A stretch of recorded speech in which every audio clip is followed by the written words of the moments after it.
Today we'll be exploring the issue of sizing and the problems surrounding this topic, including vanity sizing, jeans fit, and special occasion sizing. Welcome to the University of Missouri-Columbia Apparel Production Lab, sponsored by Kelwood. We are here in Gwynn Hall to visually demonstrate vanity sizing.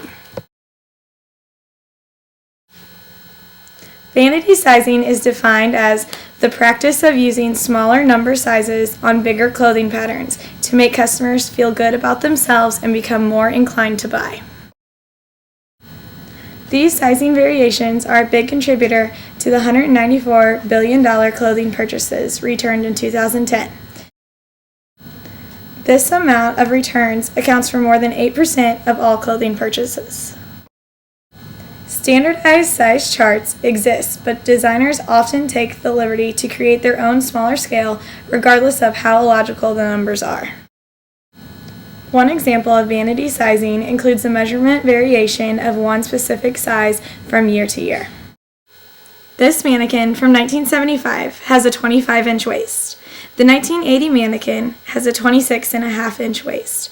And in 1989, the mannequin had a 28.5-inch waist. And 1999, a 29.5-inch waist.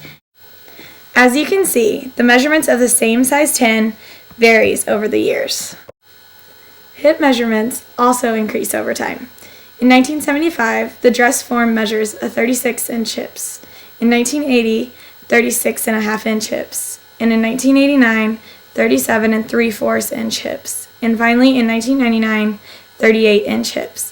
Within these four mannequins, there is a 2-inch difference. Lastly, the bust measurements also increase over the various years by 1 3/4 inches. In 1975, the dress form measurement was 35 3/4 inches, while in 1999, the dress form measures 37.5 inches.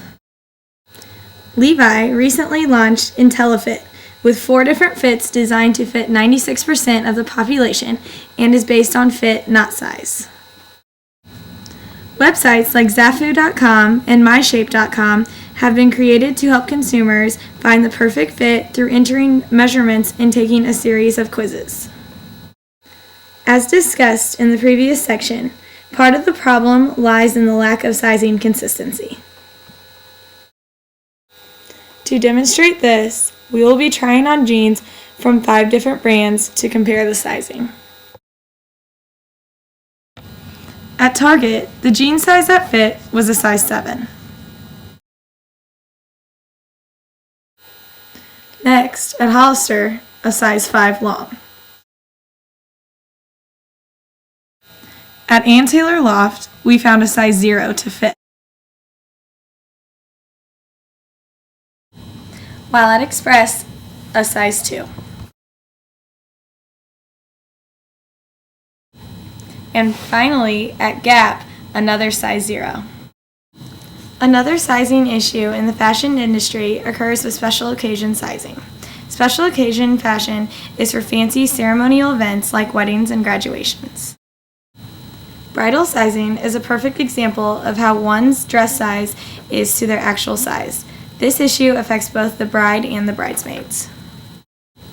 Bridal sizing uses a scale established during World War II that used data intended for making uniforms. Regular clothing followed the same scale, but over time, the ready-to-wear industry adapted sizing to reflect changing body shapes, whereas the bridal industry did not. When sizing a bride or bridesmaid, the largest measurement on the body determines the dress size. For instance, if a woman had a 36-inch bust, size 10, and a 41-inch hips, size 12, her dress size would be a 12. By doing so, other areas of the gown might need alterations. Designers have a couture mindset on bridal gowns. They will be fitted according to the individual's measurements through alterations.